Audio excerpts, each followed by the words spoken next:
What's up, everybody? Welcome to episode 30 of Brewing Through the Multiverse. I'm Mike. And I'm Joel. How we doing, man? We Nice. made it to 30.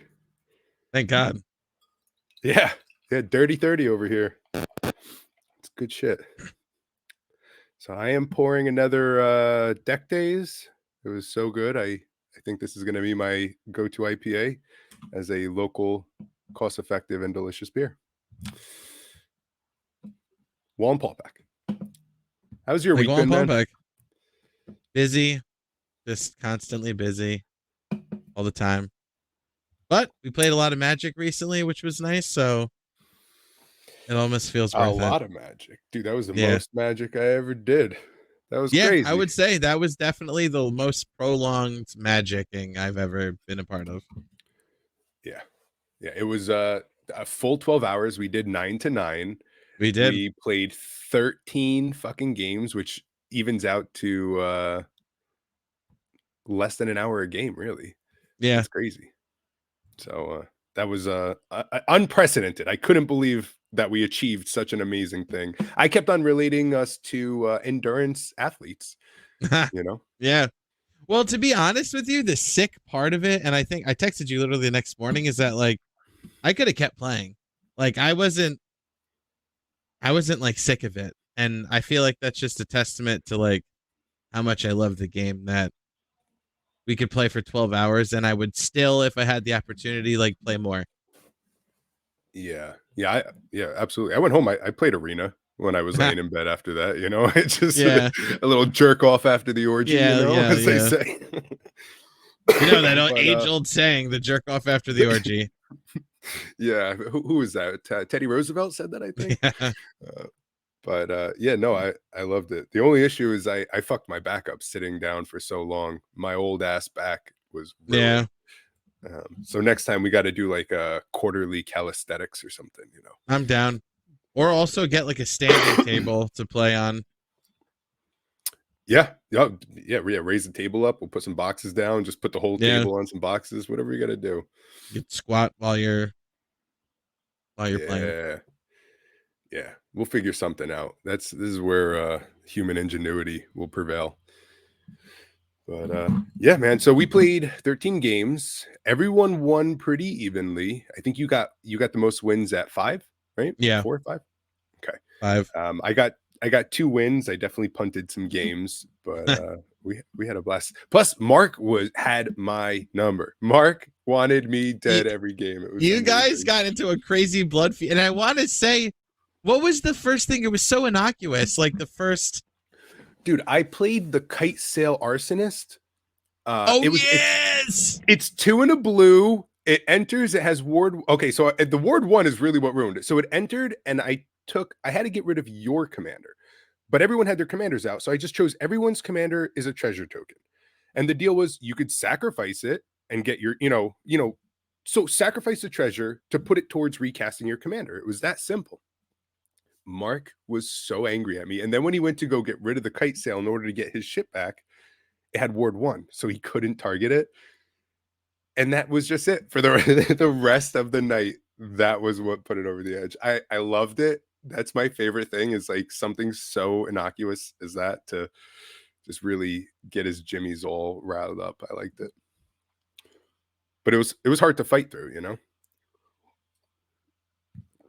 But yeah, no, I was gonna say, I feel like that one or two of the wins I got were just me kind of walking to the finish line after all the bikes crashed into each other, like right in front of the finish line.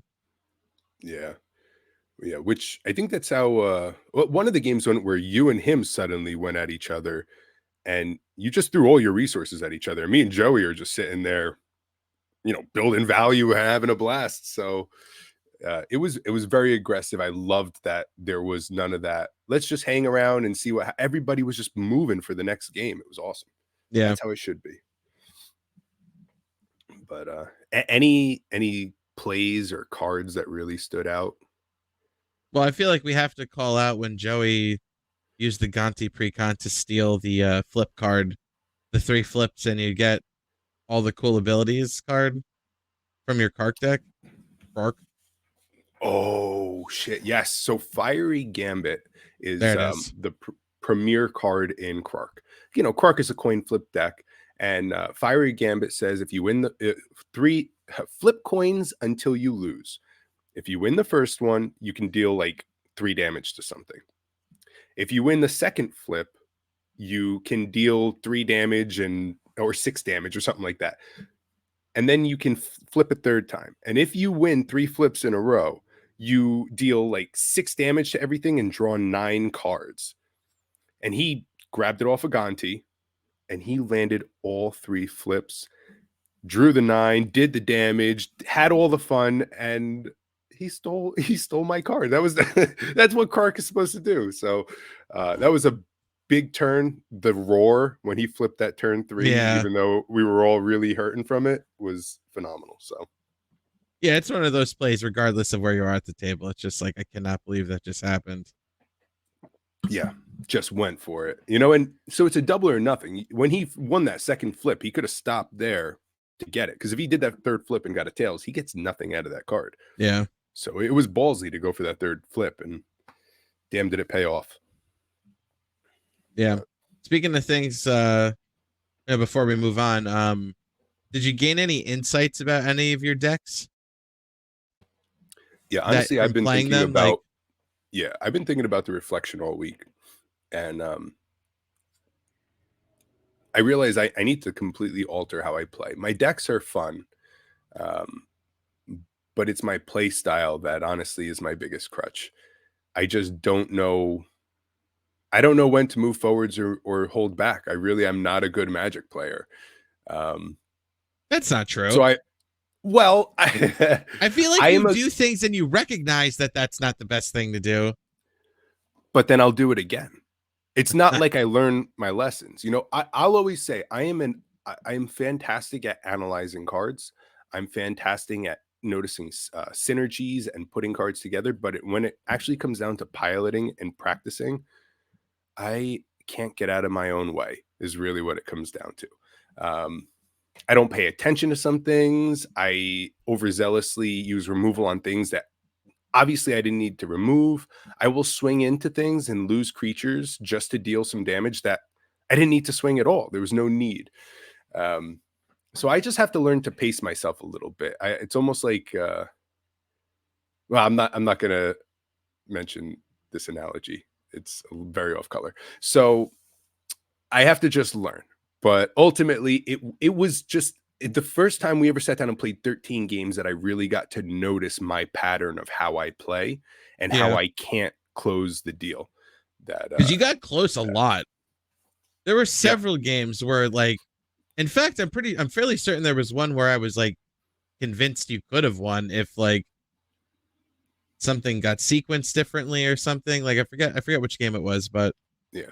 Well, one of the first games there was a good chance I could have won because I board wiped and I would have been in a phenomenal position.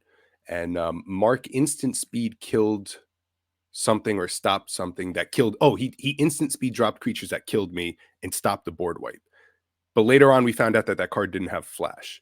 So like that's one game where I definitely could have taken that one if we would have stopped to realize why would that creature have flash.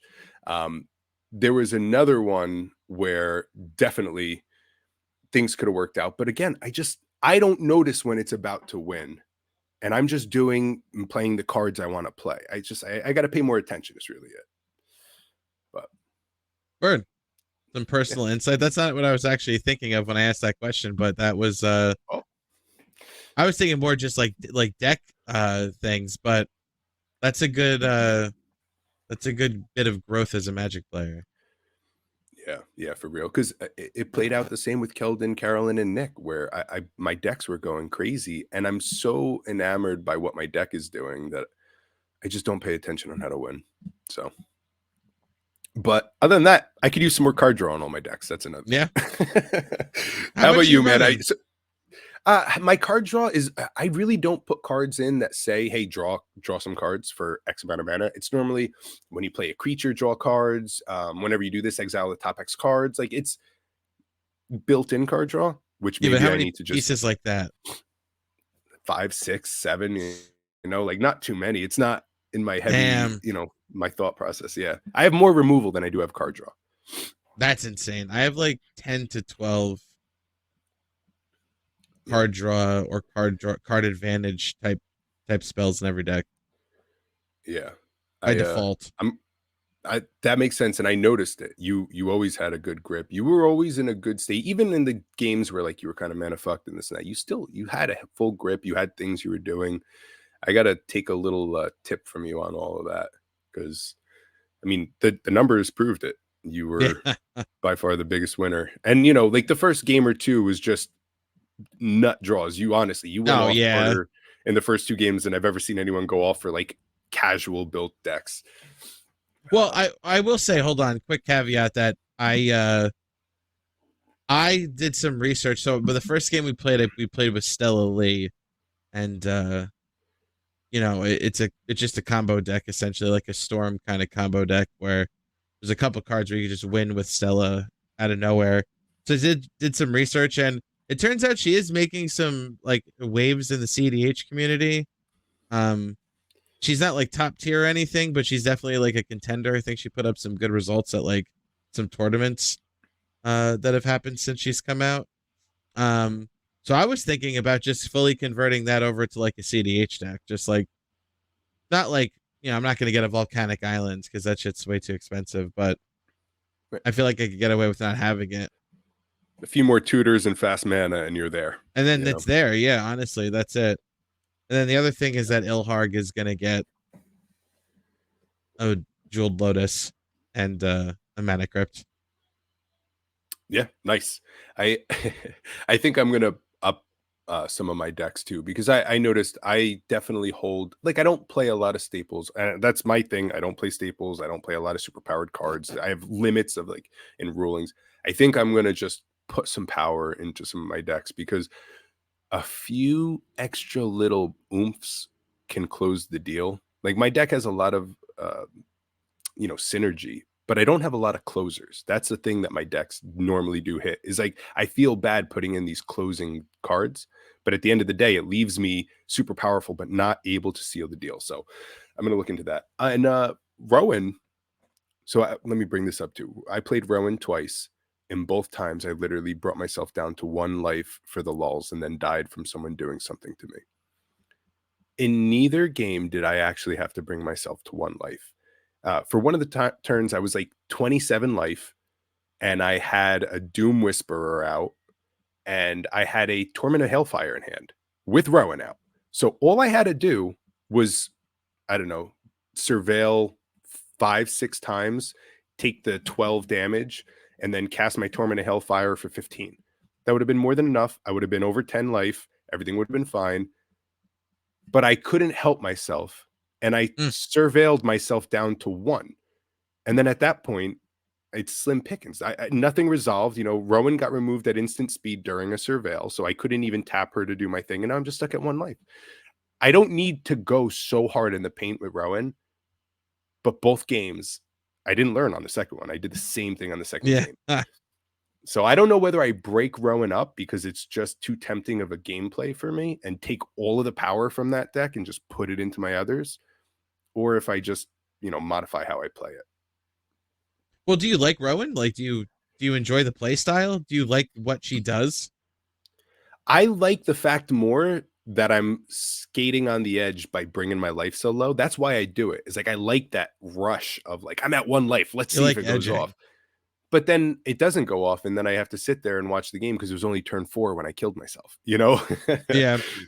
So I think maybe it's better if I do get rid of her and just make a different Rakdos deck that isn't so tempting for me to just kill myself.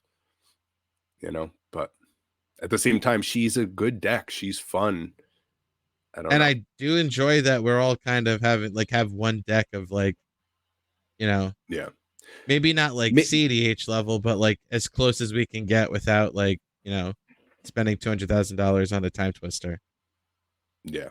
So maybe I don't break it up. I'll give it a few more turns. I'll see if I can control myself, and if I can't, I'll just break it up. Yeah, it could be just you're not compatible with the play style. It's too tempting. You need a different kind of strategy. Yeah, it's like I could pay 2 more life. Oh my god, let's do it. So Yeah, those are my lessons. You got to play all of your decks. How Yes, yes. The only one I didn't play was my Orzhov Planeswalkers.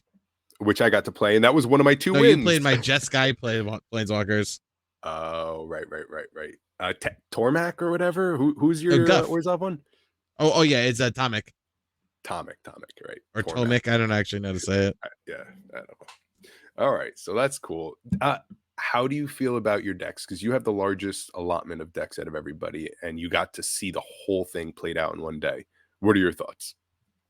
Honestly, I love all of them. I'm in a very good place with all of them. Um, there's none that I currently. Honestly, the only one that I would break up is like Tomic, I guess. But But there's no need. yeah, I was gonna say there's no need, and it's like not super powerful, so I like it as kind of like a middle tier like deck to play. You know what I mean? It's not like pushed. Yeah, But just one of those. Bring it out when everything is some pre-cons are out, but everyone's upgraded a little bit. Some and that's some perfect. silly kind of stuff.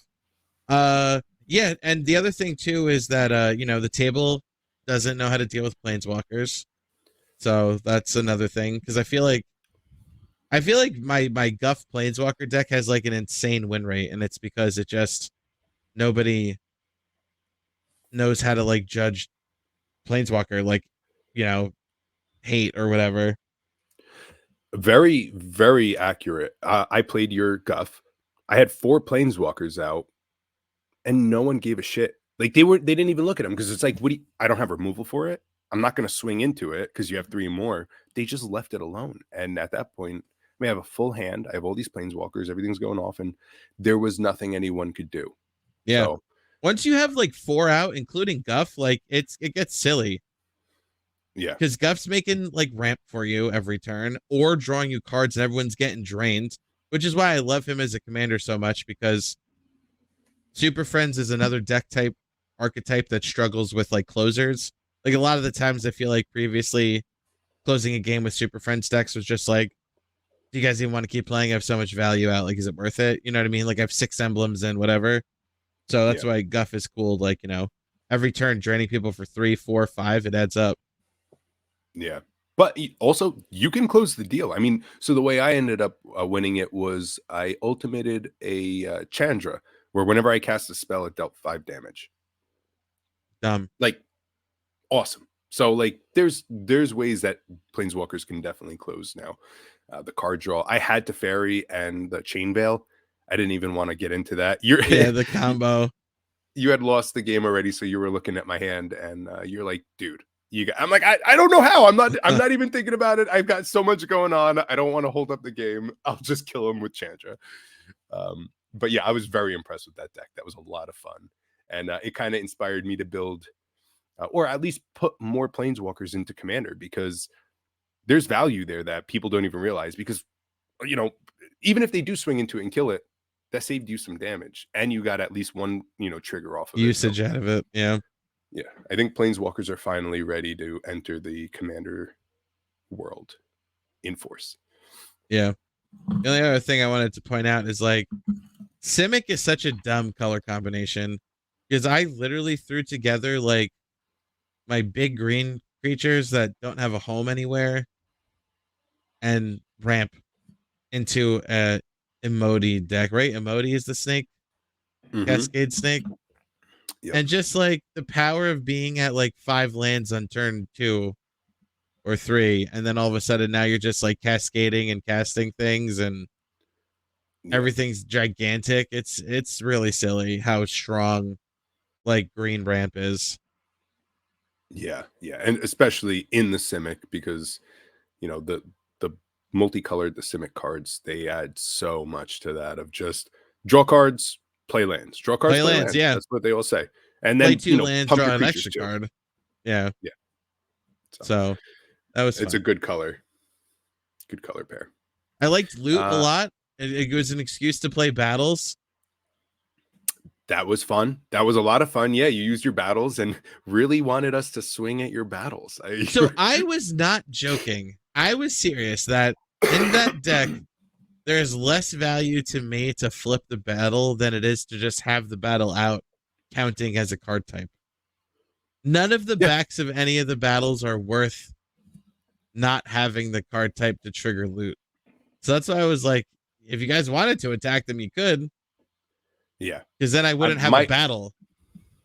Right, but then you would have gotten a creature. So my goal But the was creatures to were keep loot off trash. the table. I didn't trust loot. I was very heavy on removing loot any chance I could, because I know that even if it's just 3, which is what you were getting your 3 exiles off of it. Yeah, That's too much value for not doing a single thing. So loot was scary. It was awesome that you were running battles, and I mean the battles pay off. They do stuff on entry. It's great. And yeah, I got to the get better Elder Wars battles though. I only had uncommon battles because it was just kind of like stuff I had floating around. Well, now's the time to buy battles before they've printed more battles and they've done battle synergies and it's out of standard. Anyone who wants the battle battles, commander buy them right now. Yeah, get it now. How many years away? Here are quick hot take. This is June 1st, 2024. How long before we get a battle commander? Spring of 2026. Spring. All right, you heard it here first, folks. Spring of 2026. Yeah, 2 years from now it's going to come out. Just as it's out, they're out of standard and everything. It'll come in. It'll be a big thing. We're going to see battles before then. One more set of battles before 2026. But 2026 will be when they get their commander. That's my guess. Do you agree? I think you're close. I think that the battle commander is going to come out with whatever set has the next set of battles that Mark Rosewater mentioned. I feel like because I feel like that's what they did with Adventure. Adventure, it was in Thrones of Eldraine, and then it was cool. And then with Wilds of Eldraine, we got the Adventure Commander. Yeah. Which is that for the 5-color one, right? Isn't she Teamer? Isn't she 3 Storm Squall or Belindra, Cloud Giant lady? Cloud Giant, right? Oh god, I don't read that stuff. I'm gonna pause this 1 second. I got bad allergies. I gotta blow my nose. No one needs to see this one. There it is. All right. All right. So it was 5-color. No, am I thinking of the wrong? Wasn't it a giant F5 color that did the hold on, I can Adventure present. Commander? The present. Oh my god, we're so official. All right, I'm cracking another beer. Saturday mornings, you can't beat it. Our ladies are out doing a mud run right now. My children are watching some smut on YouTube. Hell yeah, brother. And I'm barricaded drinking beer and talking Magic. I love it. All right, what do we got? Adventure Commander. There we go.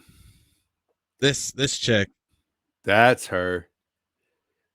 She's not 5-color though. You're Teamer. Right. Okay. All right.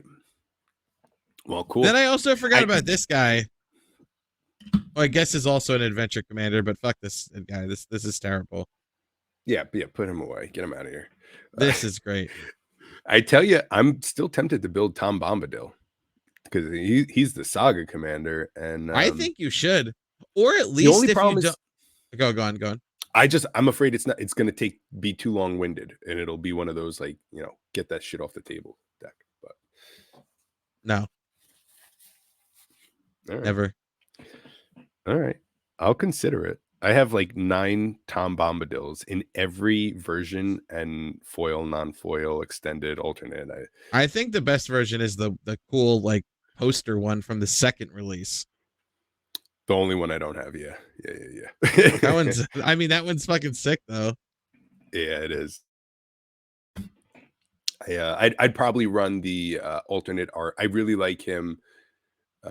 Standing there with that ring around him, all foiled. That looks cool. Did we confirm whether all of the alternate arts of Lord of the Rings, everybody was facing away from the camera? Did we ever look into that? We'll look into that one day. Yeah. I'll bring it up again because I've noticed every alternate art I ever pulled was them facing away, staring at something wild.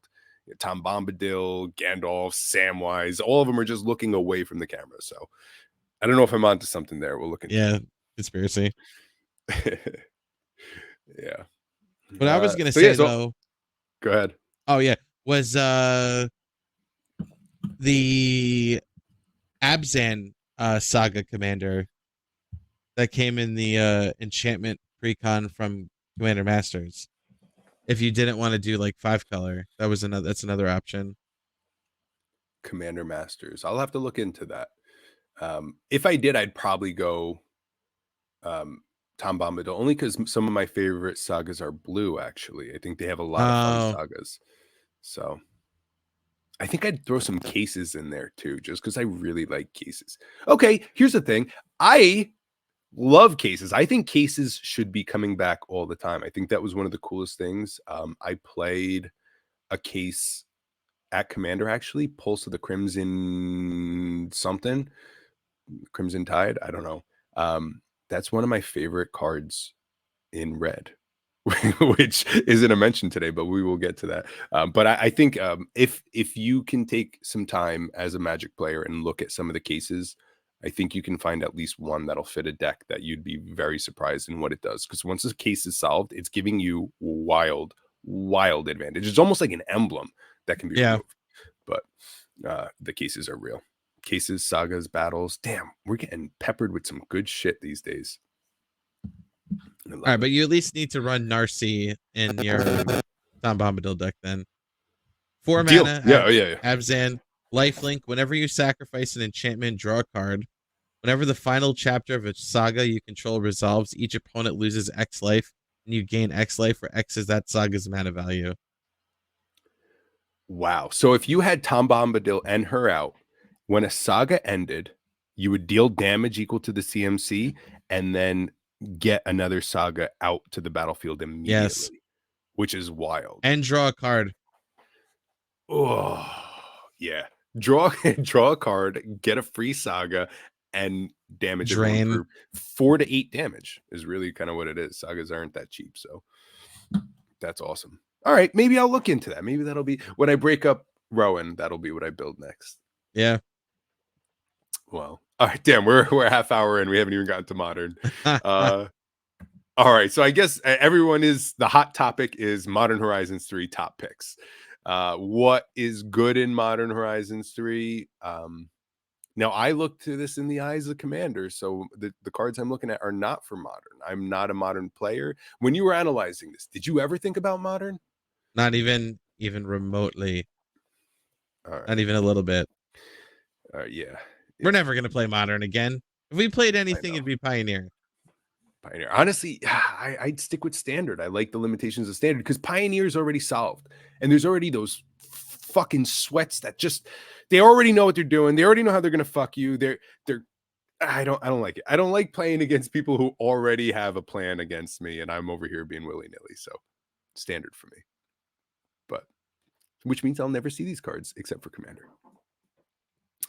Um, all right, man. So just an overall look at the set. Do you like it? Do you think it's worth it? Oh yeah, no. I mean I've liked all the Modern Horizon sets. I feel like this one I like more than two.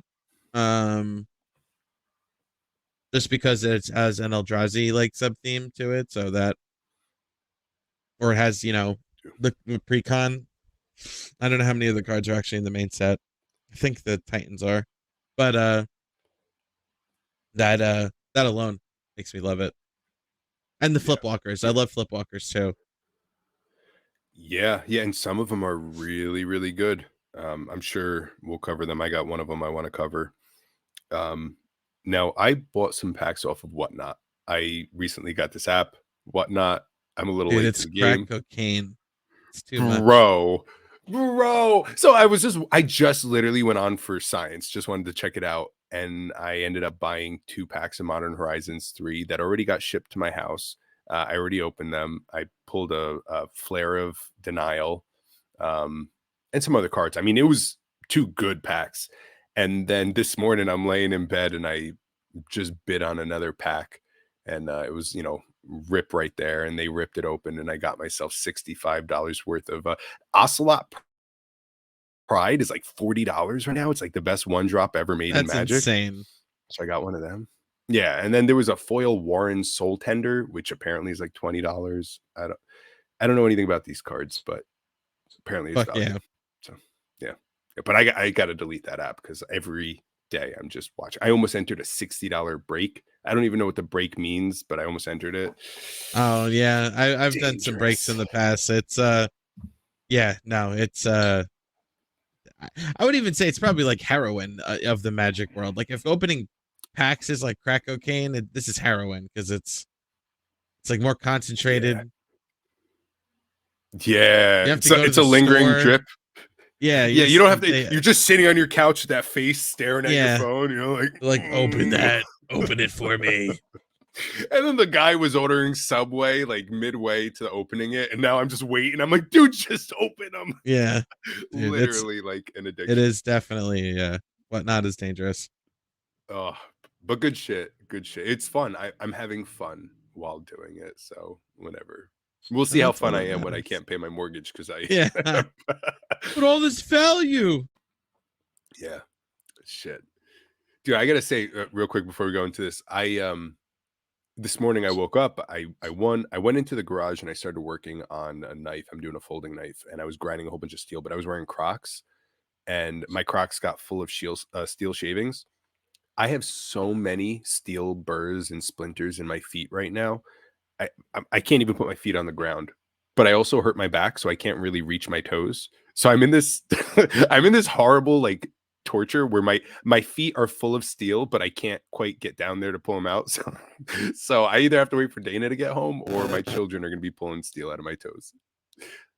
Just had to say it because every time I touch my feet to the ground, I just wince. I No I don't Crocs know in what the to workshop. say. I don't know what to say. Yeah, let's start with that one. Yeah, Let's start yeah, with no the Crocs Crocs. in the workshop. Work boots only. Good God. But anyway, all right, man. Let's start us off with your first Modern Horizons 3 top pick. What are you into? What do you want to bring up? I'm just gonna do three quick ones at once because you know you already know who they are. Okay. I'm doing this bitch over here. Yeah, the three new Titans. The three new Nice. Titans. So I have an Eldrazi deck. I have the precon for Commander Masters, but I've always had the Titans in something somewhere. I had a Thrix deck. I had Joyra for a very long time. Joyra was kind of my like my strongest deck. So you know all the Titans. So I've always loved the Titans and had them around in something. And now they're just in their own colorless little like noodle monster land. But yeah, the new Eldrazi Titans are fucking cool. Emrakul, Yeah. the world's anew. 12. I think we talked about this last time, but you know, the fact that when you cast it, you gain control of all creatures target player controls. I'm very excited Yeah. to cast this on Mark. Yes. This- Dude, and so you need to explain to me though also is protection from spells and from permanents that were cast this turn. How do you get around this? Because I mean, if you board wiping is okay because it's not yeah, targeting it, or yeah. okay. All right. But like no instant or sorceries can deal it unless it was put on, some sort of wait list or even Fortell can't do it, right? No, because you're casting it then. Yeah. Interesting. That's such great protection. Yeah. So that's super Hmm. unique protection. Yeah. So no Now, ETBs touch it. do you think this is the best of the three? Um, kind of. Well, I mean, Emrakul's always like I feel like kind of the top dog. I mean, the main three trio, the first one's banned, and the second one you steal someone's turn, which is fucking cool as hell. I don't know. I feel like Emrakul is more splashy, but ultimately, I having played them for so long, I usually like Ulamog the most because when you cast it, you can exile two things, and Ulamog's caught plenty of counter spells and whatnot, and removal instantaneously. But I just like that when you cast it, you at least get the two exiles. It usually takes two big threats out of the game. Yeah, actually, I force of willed your Ulamog um, on over the Exactly, weekend, exactly. and you still were able to fuck my board up. So yeah, Ulamog. And honestly, so I will get to Ulamog. I don't think Emrakul is the best of the three. I liked its madness pay 6 until I realized you actually had to pay 6 colorless mana to do it. I thought it was like a colorless and 5 generic, Nope. but you need 6 colorless. So that was a big game changer on how I looked at Emrakul. Oh, but Great yeah, I card. have a colorless deck though, so all of my mana is colorless. So this Well, is that's fine. awfully convenient then. This Yes. is fine. Yeah. No, definitely. Yeah, so that's my one of the first picks. Hop over to Kozilek real quick. 9. When you cast this spell, up to 2 target players each manifest 2 cards from their hands. For each card manifests this way, you draw a card. Other colorless creatures you control get +3/+2. It's a 9/9. Yeah, I like this one. I like that it's only 9 mana. It's a little bit more manageable to just put in a deck when you want to have a big, I mean, this could go in Kate the Cage Brawler. You know, Yeah. it's not a problem. So, um, I mean, I like it. I don't know what the manifest is about it. That's a weird little thing that they popped onto that, but Yeah, well, so the way I'm viewing it is that, like, okay, at at at worst you're gonna draw 4 cards because up to 2 players are gonna manifest. So you could choose yourself to put your creatures down. Hold on, we're getting some feedback, oh, is it? and we're back. We're manifesting cards. No, I was Yeah, just saying I that 2 cards each person. You're gonna draw 4 cards because it's 1 card for each one. The cards, if you manifest them from your hands, they get +3/+2. So now you have 5 4s on your side. Oh, that's right. Manifest creatures are colorless, so you Colorless are getting 2/2s. a fuck ton of power onto the board. Okay, all right, that And makes more sense. you're kind of fucking your opponent over because now they have to commit cards to the board as well, and they're not getting that bonus. So they just have measly little 2/2s. If they don't have any creatures in the hands, they have to manifest like spells. So you know what I mean? Like can't they Right, might lose cards from their hand just for the fact that they have to manifest 2 cards and might be a landed spell. right. It's like Oh, a it's back. little Oh, less. we're good. Okay. It's a little less aggressive than making an opponent discard a card. But at the end of the day, that 2/2 that they get is bullshit when you're getting a 5/3 or whatever. Yeah. 5/4. Okay. All right. So that makes a lot more sense. I like it, but still, I think Ulamog is my favorite. Pop over to the last one. Ulamog the Defiler, 10/7/7. When he casts this spell, target opponent exiles half their library rounded up. So unlike the last one where you had to attack to get that ability, this just does it when you cast it, which is cool. Ward sacrifice 2 permanents is awesome.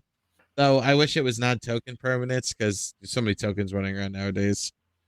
And Yeah. then ETBs with the number of 1/1 counters on equal to the greatest mana value among cards in exile, which you just exiled half their library, so likely going to hit something decent. And has Annihilator X, where X is the number of 1/1 counters on it. That's so silly. Yeah, That's so that is the silly. most powerful thing, man. That is so wild. The fact that it has that ward on it too is like because it's gonna come out big. It doesn't have indestructible, but like honestly, the ward is a little bit more threatening than indestructible, in my opinion, because you can't just swords it, you know. You're gonna have to sacrifice the swords, which now you need to ask yourself, am I really gonna be the opponent that gets rid of this Ulamog? Because what if it doesn't swing at me? So now you're like, I'm not paying 2 of my permanents, even if they are treasure tokens, to target Yeah. the Ulamog, because maybe it's not coming at me this turn. And if I do this, the Eldrazi player is going to be very upset. So, you're bringing a lot of ire to get rid of this thing. Just a wild card. I think this is some really, really powerful shit that scares the hell out of me. Yeah. So can't wait to put all those in the Eldrazi deck. All of them, right? And I mean, Yep, they're all pushing 3. like 60 to 80 bucks each. So you're gonna have to just pull them all. You're gonna have to buy $800 worth of packs and pull them. That way you save yourself money. Yeah, that's the MTG way. Yeah, yeah. Hey man, there's this app called Whatnot. You could probably Oh. get them on there. Sponsored by Whatnot. Yeah. Yeah, I did it to sell knives on there actually, and then watching it, I was like, this is not an avenue to sell any of my knives. There's no way I'm going to be auctioning them off for the lowest price. That's not how it works for me. So, instead, I just spent money on it because that's more business Well, savvy. you could set a floor on where the auction starts. No, definitely. But what you need to do is what I noticed is you need to have like an hour-long show with Yes. inventory to do that. Like if it takes me 2 weeks to make a knife and I go on there and I sell that one knife, like it's just not the right avenue for me. But I checked it out to see, maybe, you know, after my knife show, I do have 2 knife shows a year. After a knife show, any of my inventory that's left over, maybe I could do a special whatnot and get rid of my inventory that was left. There you go. Because I'll sell that shit real cheap just to close out what I had made for that show. But that's for another podcast. All right, what else you got, man? No, you give me some picks. All right. Well, the first one I really want to talk about is the 1 mana green fella. His name is Grist Voracious Lava. So I am bold enough to say that this is a 1 mana planeswalker. This is the first 1 mana planeswalker that Magic has made. Grist Voracious Lava is 1 green mana for a legendary insect. It's a 1/2 with Death Touch. Great stats just as that. Like a 1 mana 1/1 with Death Touch is good, but a 1 mana Death Touch, 1/2 Death Touch, yes. Whenever Grist or another creature enters the battlefield under your control, if it entered the battlefield or cast it from your graveyard, you may pay 1 green mana. If you do, exile Grist, then return it to the battlefield, transform as a motherfucking planeswalker called Grist the Plague Swarm. It comes in with 3 loyalty. You could +1 it to create a 1/1 black and green insect creature token, then mill 2 cards, put a Death Touch counter on the token if a black card was milled this way. Destroy target artifact or enchantment is its -2, and its -6 is for each creature card in your graveyard, create a token that's a copy of it, except it's a 1/1 black and green insect. The ultimate isn't so much what I'm interested. I just like the value of a 1 mana 1/2 with Death Touch to play early. And I enjoy the graveyard a lot. Stitcher Supplier, Cemetery Tampering, anything to get things into the graveyard in order to use is an awesome deck thing. I mean, even Air the Bloodline, that 2 mana enchantment that I've been forcing into every format forever from Innistrad. It's just nice because this plays well as a turn 1. And when it comes in, it can continue to first off, enchantment and artifact removal. You can get 1/1s with Death Touch while having this guy grow. It feeds your graveyard so heavy to do things you need to, even if you're just doing an Atraxa bullshit. Put this in there. It could help you. I love it. It's as low cost as it gets, man. 1 green mana. Value. Is this something you would play? Is this something that resonates with you? Yeah, well, it depends on the deck. It's very specific. If I had a deck that dealt with like graveyard shenanigans, absolutely I would put this in there because it's 1 mana. It's such a low. I find that I struggle putting lower like turn 1 plays in, and 1 green for a 1/2 with Death Touch alone is good. And then if graveyard shenanigans, you can get Planeswalker that's putting more stuff in your graveyard. And then each creature in your graveyard create a token that's a copy of it. It's pretty cool. I mean, it's a 1/1 insect, but like you don't have to exile it from your graveyard, so you can keep like doing that if you keep Grist around. So yeah, I would play this in a deck that was graveyard focused. Yeah. I definitely see this as way too powerful for standard. So it's clear that it has to go into a modern format instead of standard. But I want to play it. I would love to put this into a 60 card constructed.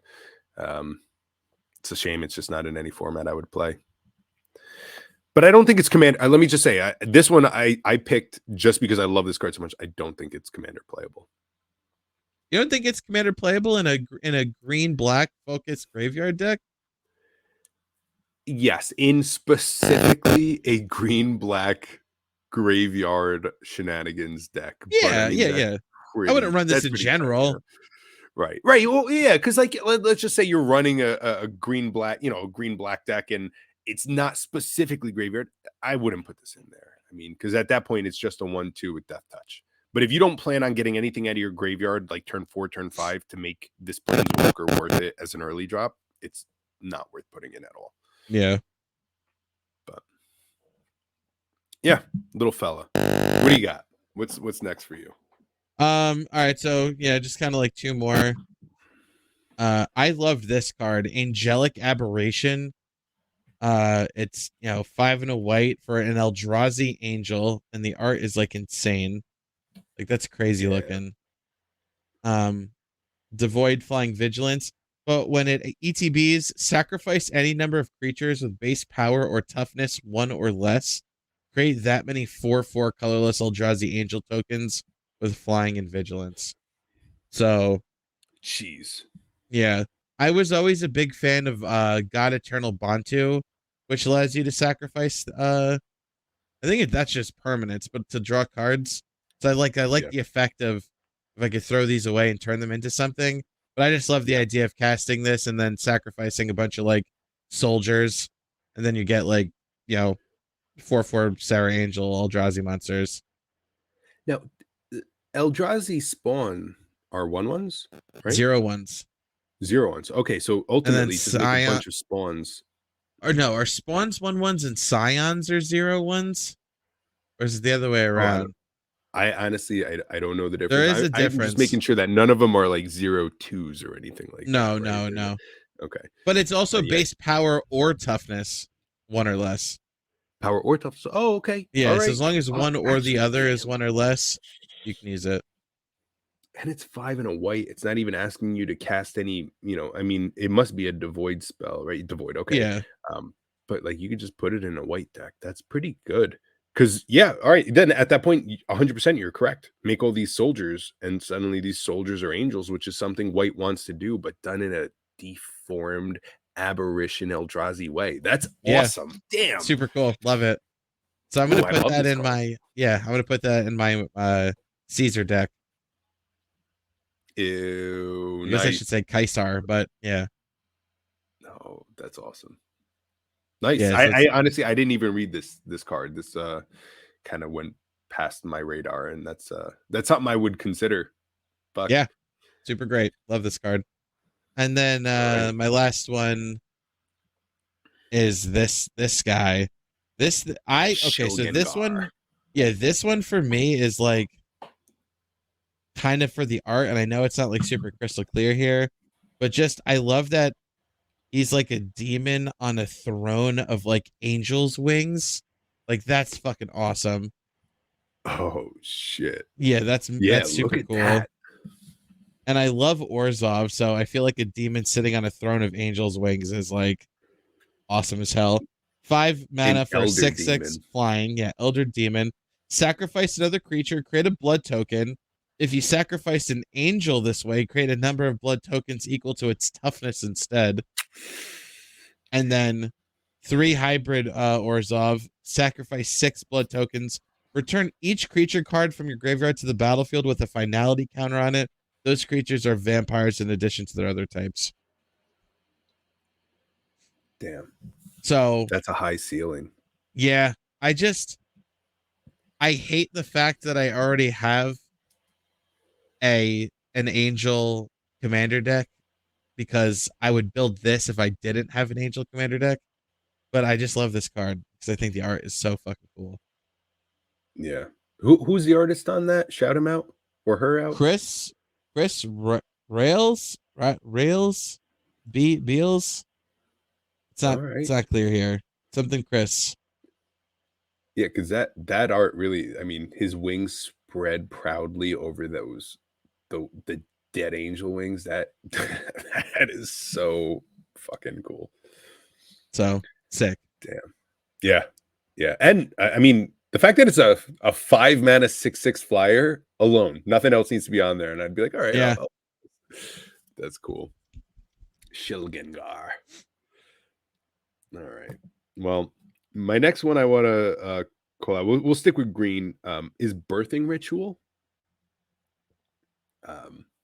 So Birthing Ritual is 1 in a green mythic enchantment, and it says at the beginning of your end step, if you control a creature, look at the top 7 cards of your library. Then you may sacrifice a creature. If you do, you may put a creature card with mana value X or less from among those cards onto the battlefield, where X is 1 plus the sacrifice creature's mana value. Put the rest of the on the bottom.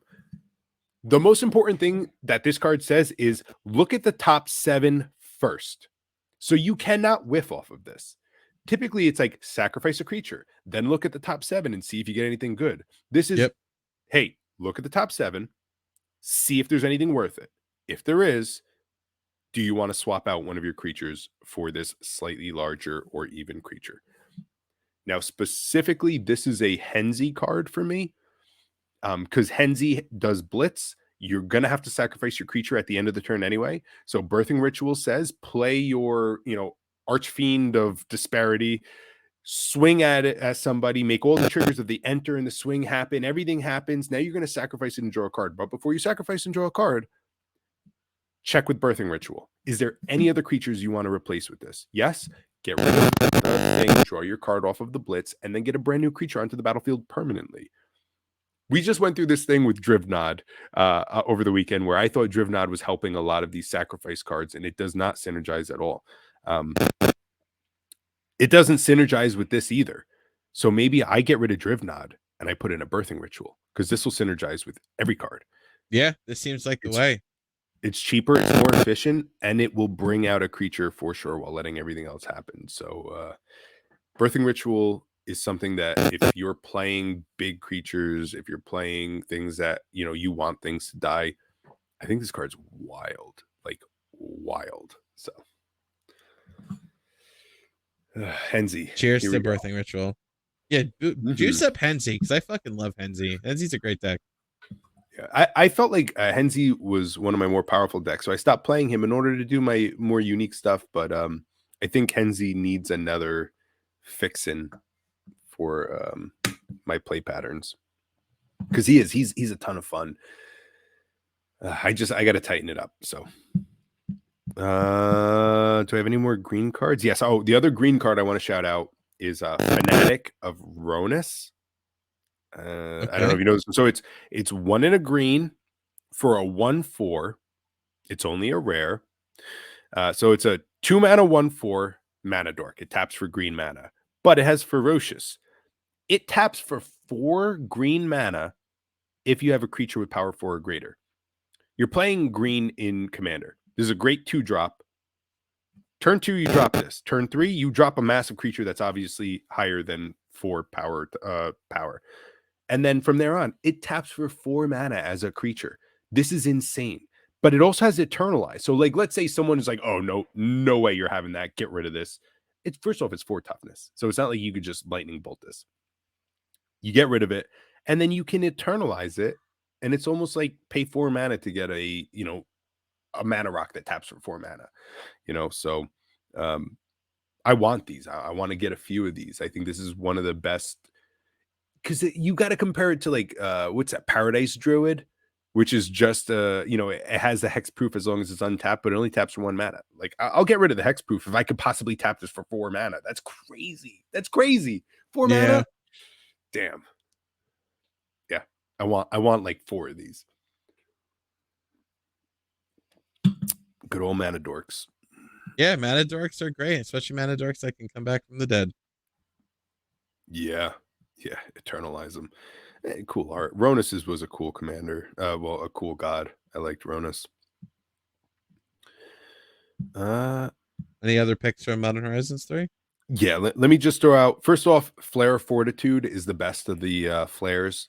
That's the white one, 2 white. You may sacrifice an on-token white creature instead of paying its mana cost. Until end of turn, your life total can't change, and permanents you control gain hexproof and indestructible. Yeah, it's mini Teferis. Yeah, and I mean, it can be better than Teferis in some aspects because your life total can't change, where I know there's certain ways that people could still affect your life total with the Teferis protection. But it's also a little weaker because your permanents are technically still on the board. So exiling stuff, a farewell and everything will hit it. But I think this is the best one. If I was to pick one, I would take the Flare. Can I shout out Ugin's Binding? Also, fucking 2 2 blue mythic. It's an instant with Devoid. Return target non-land permanent you don't control to its owner's hand. So 3 mana, return something to hand. Not the best rate. But once you do that, whenever you cast a colorless spell with mana value 7 or greater, you may exile Ugin's Binding from your graveyard, and then it's a Cyclonic Rift. I Another am one. so afraid of this, man. Why? I know you're gonna play this. I know you're, No. and I'm sure you won't. Like, obviously the Eldrazi deck. Oh no, you can't because it's blue. I can't. It's blue. But you play enough Eldrazi's, you play Ugins, you play Karns, you play enough bullshit to where you can just Cyclonic Rift number 2. Cyclonic Rift number 2. So I just want to shout that out in case no one had seen that. It seems like an unassuming card, but Cyclonic Rift number 2. And then the last one I just want to shout out is Ashling Flame Dancer, which I didn't realize. Yes. Like $40 man. I almost actually put this out myself. I went to go pre-order it, and then I saw the price, and I Yeah. was like, never mind. I'll pull it on what's not. So it's 2 red. You don't lose unspent red mana as steps in phases end, which is the best. Awesome. But it says Magecraft, whenever you cast or copy an instant or sorcery spell, discard a card, then draw a card. If this is the second time this ability has resolved this turn, Ashling deals 2 damage to each opponent and each creature they control. Each creature they control is the thing that matters. 2 damage to everybody's like, okay, whatever. But like, you're getting rid of all the little fellas. And then if it's the third time, add 4 mana to your mana pool. And then even if you have nothing to do from there, it doesn't leave your mana pool because unspent red mana doesn't leave. So it is a 4 mana 4/4. I love this card. I want this. This will probably be the one that I'm like, I'll pay the $40 for. I think it'll go down. I hope so. Oh, yeah. I mean, it's got it, but like, what does it go down to? 25? You know? Better than 40. Better than 40. Yeah. All right. I'll wait on that one. But yeah, great. Modern Horizons 3 is going to be a blast and a half. Great commander stuff. When it first got spoiled, we named our episode Commander Horizons 3. Am I right? And I was just joking about that, but apparently that's a big topic in the Magic community now, that this was kind of a commander set. Yeah. So it is. It is literally that. Every set is Commander Masters now. Yeah. Well, do you want to do our top 3 red cards? Throw it in there. Sure, why not? Or do you want to hold off? All right, let's fucking do it. All right, top 3 red cards. We're moving through on our Wooburg. We're now on the before the G. Yes. Yeah, the G finishes it. So start us off, man. What's a red card that you just love casting in Commander or any format? Wheel of Misfortune. Hey, nice. Love Wheel of Misfortune. So fuck spending $300 on a Wheel of Fortune. That's not going to happen. Magus of the Wheel. You need to play it. It doesn't have haste. Then you need to pay for it again to actually do the wheel. And Dragon Mage is my favorite. Oh, your version of it? Don't leave out Dragon Mage. He swings and does the wheel, so I love him. And Wheel of Fate or whatever, you have to suspend for 4 turns. So I love Wheel of Misfortune because I love the mini game of everyone secretly putting the numbers in. I love that somebody gets hosed for damage, and that not everyone gets to wheel. Yeah, you got Mark with this one over the weekend. Yeah. What he picked like 13 and he had to take 13 damage, right? Something yeah. It was a lot. But yeah, no. So Wheel of Misfortune is great. When you know you need to wheel, if you have enough life, you can just kind of say, like, I'm going to say something silly high, like 9. Like, you can guarantee you get the wheel. Because most of the time there's 1 or 2 people that don't want to lose their hands, so they'll go real low.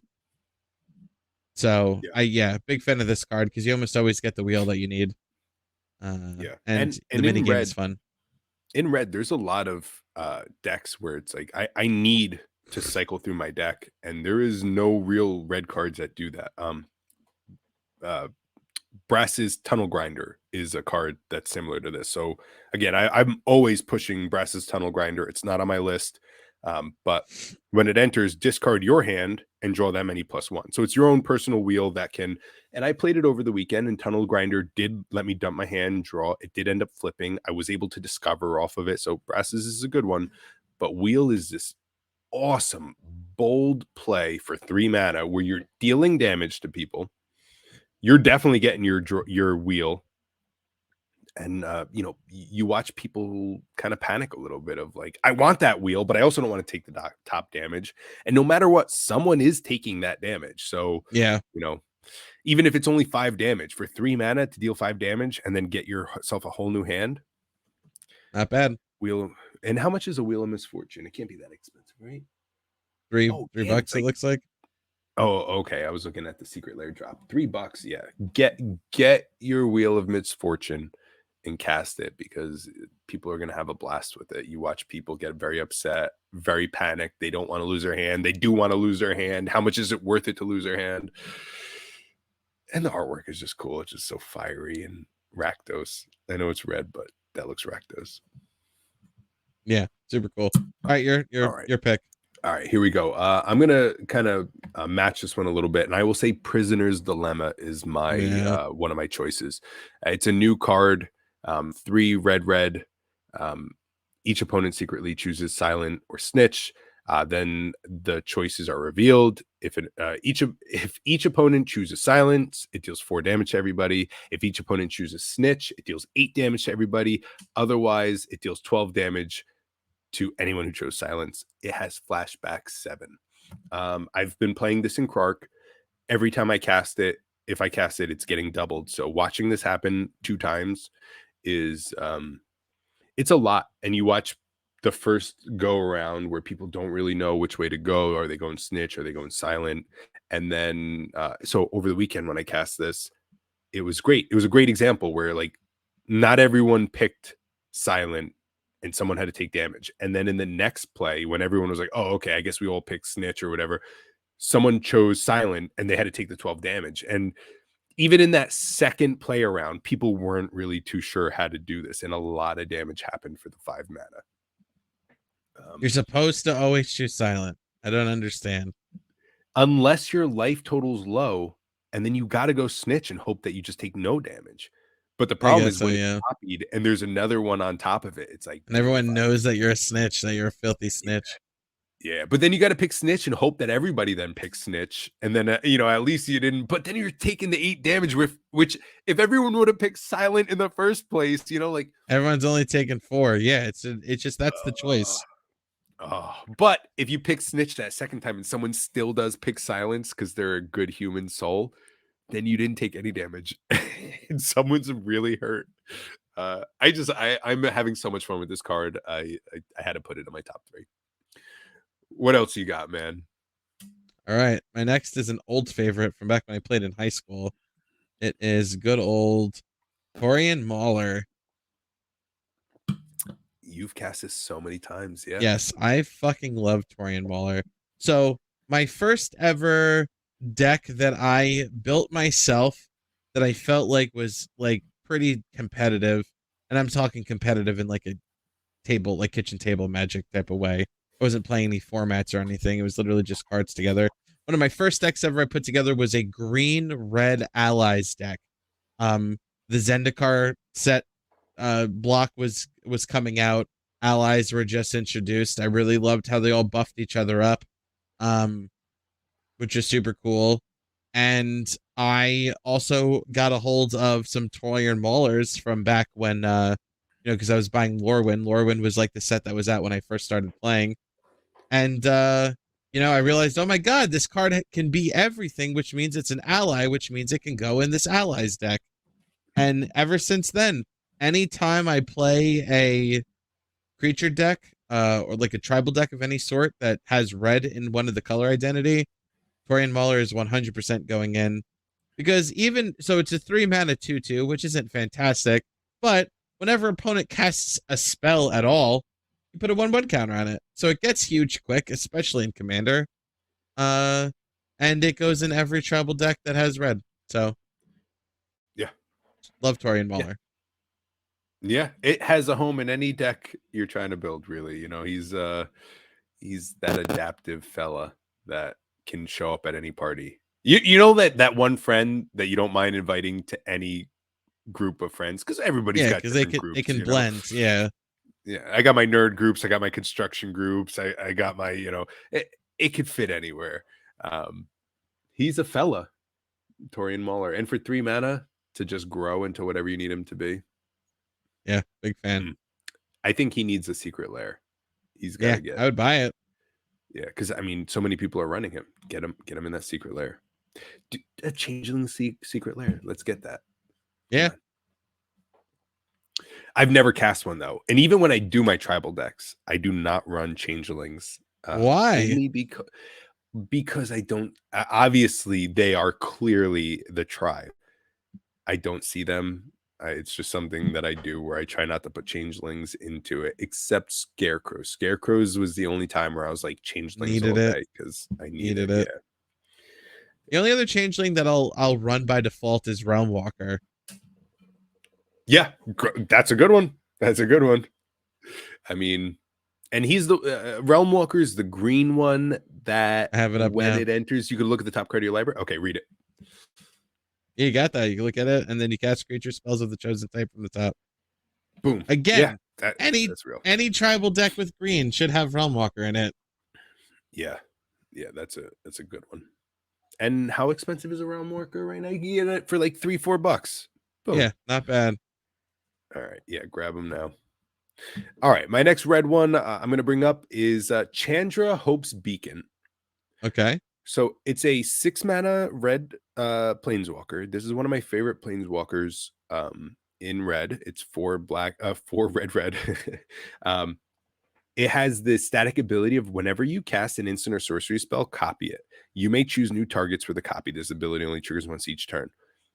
The fact that it has good pluses, and we'll get into that, is good. But once it's out, any instant or sorcery can be copied. And we know instants or sorceries in Commander are normally pretty big and flashy. The fact that it's not just instants, you could do it with the sorceries. You could do it with the expropriate. You could do it with the, Amanatu's Orrery. You could do it with what's that? Hit the mother load. Like there are things that you can go crazy on with this. But it also has +2, add 2 mana in any combination of colors. So it's not just add 2 red. It's just add 2 mana. So if this sits around, it comes in at 5 loyalty. You +2 it right away. It goes to 7 loyalty. You'll probably see it next turn to do all this shit. But it also, you can +1 it. Exile the top 5 cards of your library until end of your next turn. You may cast an instant or sorcery spell exiled this way. So it's helping itself do its thing.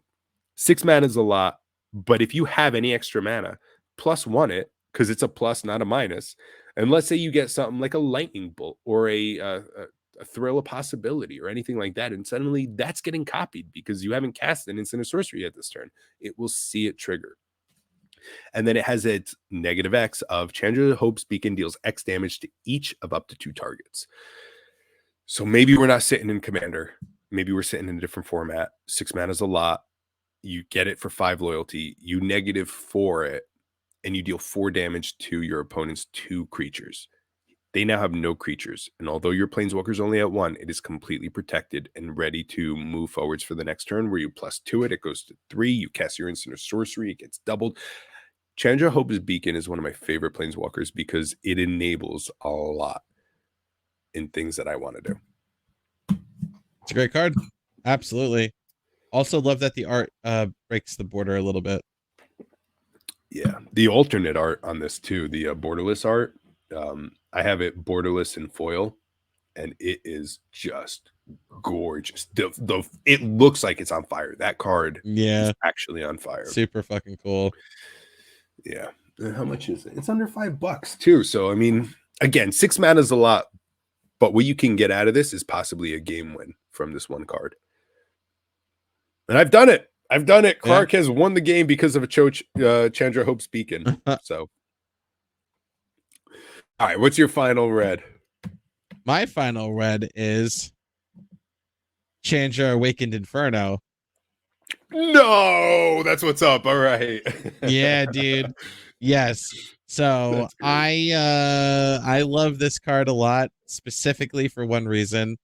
It's 4 mana. I mean 6 mana for 6. Well, gravy. The icing is that it can't be countered. So go fuck yourself. Number one, but it's the plus. It's the +2. Each opponent gets an emblem with at the beginning of your upkeep. This emblem deals 1 damage to you. I Yeah. love that. Not Damn. it's a plus ability. So there you go. It's you want to use it. Now you've set a clock on the game that, like, because we can't interact with emblems yet, it's just a clock. Even if you were to lose the game, everyone still has a clock on them for ending the game. It's a plus. Good point. Every turn you could do it again. I've had her out and done it like 2 or 3 times before. Every turn people are taking 3. And yeah, 3 isn't like a lot. That's like chip damage, but when every turn you're losing 3 life without any like consistent life gain, like that's definitely a clock. Um the -3 deals 3 damage to each non-elemental creature. I mean, that's it's okay. Three can wipe a decent amount of stuff off the board. Um, and how many elemental creatures do you actually run into? So it's a nice little board wipe there. And then X damage to target creature or player is whatever. But honestly, I exclusively run this card and love this card just to +2 it all the time. I'll +2 this forever. Yeah, something has to be going wrong if you do anything other than plus twoing this one. It's so good. And in standard, this was a powerhouse because, like you said, like it turns on a clock, but when you only have 20 life, that clock is awfully fast, Yep. awfully fast. Because And you stabilize, and even if like you're only plussing this and not attacking, you don't have to. Just build a board. That's it. You're yeah. gonna win. It's just great. So that's my third pick. Damn, Chandra. All right, so Chandra got some love. This is the Yeah. only color we've chosen planeswalkers, right? We haven't Yeah, done so any other far. planeswalkers. So Chandra's our far. girl. All right, I'm gonna finish off the Reds with a classic, and I'm gonna go with Atali Primal Storm. Now, Primal Conqueror is great, but as we talked about in 2 or 3 episodes ago with our commanders on whether we want ETBs or attack triggers, Atali Primal Storm's attack trigger is where I want it to be. So 4 red, 6/6. It's 1 mana less than the Conqueror. When Atali Primal Storm attacks, exile the top card of each player's library. Then you may cast any number of spells from among those cards without paying their mana cost. Now, again, Primal Conqueror is going to have it guaranteed everyone gets a spell because it makes you look until it's a non-land card. Everyone gets it right away. Atali, the Primal Storm, can be a whiff if you attack and everyone exiles a land. And that happens a lot more than we'd like to admit. But there's just something about knowing that every attack phase, you're going to get this trigger that I love. I love it. I love when it actually pays off and you get something phenomenal. I love watching everyone squirm and not want to see it attack. Because again, it could whiff. But everyone's now set on, oh my God, Atali's going to rip 4 possible spells off of decks for free. I love the pressure that it gives. I love the artwork of it. It's one of my favorite red creatures ever because the potential is so much more than what the Conqueror can do, but also it's not guaranteed. So people could be worried for no reason. So Atali, man, forever. I almost chose Atali, but actually I was gonna say I would lean more towards Atali Primal Conqueror. Because it takes away the variance, and you don't love variance. You No. prefer to get what you deserve. And Yes. the Conqueror is where that's at for sure. And And you then you could could always it flip it. Yeah. Yeah, for and sure. then fucking Blight steal somebody. Oof. Yeah. Yeah, no, definitely. But Atali. Thank you, Atali, for being the best dino out there. Look at us with our very similar picks. Yeah, honestly. So the wheel and the dilemma were both similar, the Chandras, and yeah. All right. We were Almost very on the same page Atali. for this. Yeah. All right. Awesome, man. Oh, all right. Well, This was a good one. Let me finish this beer here. Is there anything else you want to bring up about the oldie Magic the Gathering? No, just that I think I'm gonna pick up the energy precon and mash it with the Fallout energy precon to make super energy precon. I didn't read any energy cards. I'm turning a blind eye to all energy. That's all you. Surprise me, dazzle me, show me what it has to do. But every time I see any energy card, any energy symbol on a card, I just skip next. It's just too much for me. I can only hold so much information, and just taking in this whole new energy concept. That's you, homie. Ah, Let me know how that goes. sure, yeah, you'll see it. You'll see it in when we play next. All right. And I do want to shout out my one honorable mention that I left as an honorable mention only because we haven't really played with it yet, is Generous Plunderer for a red card, which is 1 and a red. It's a human rogue, so it's an outlaw, and it's a 2-mana 2/2 with Menace. I love Menace. At the beginning of your upkeep, you may create a treasure token. When you do, target opponent creates a tapped treasure token. So I get a regular treasure token, they get a tapped. Whenever Generous Plunderer attacks, it deals damage to defending player equal to the number of artifacts they control. You were playing Zevlar. I had a Generous Plunderer. You took my Generous Plunderer. And I was in a position where I believe I was playing Junk that turn, and I had artifacts. Yeah, so like tons. you seeing your Generous Plunderer at me, even if it was to die, it's my creature, not yours. So you don't give a shit whether it dies. And it would have just dealt that damage and got you the treasure token. So I have such high hopes for this card. I think it's going to do big stuff. It's gone down a lot in price. So grab a Generous Plunderer and see if you could fuck someone who has a whole bunch of treasure tokens. And on that, let me. Wow, it sounds like the bottom of the glass. That is the bottom of the glass, brother. Listen, you enjoy your weekend. Our ladies should come back covered in mud and ready for fun. Hell yeah. Until then, I will see you at the battlefield. Take it Take it easy. easy.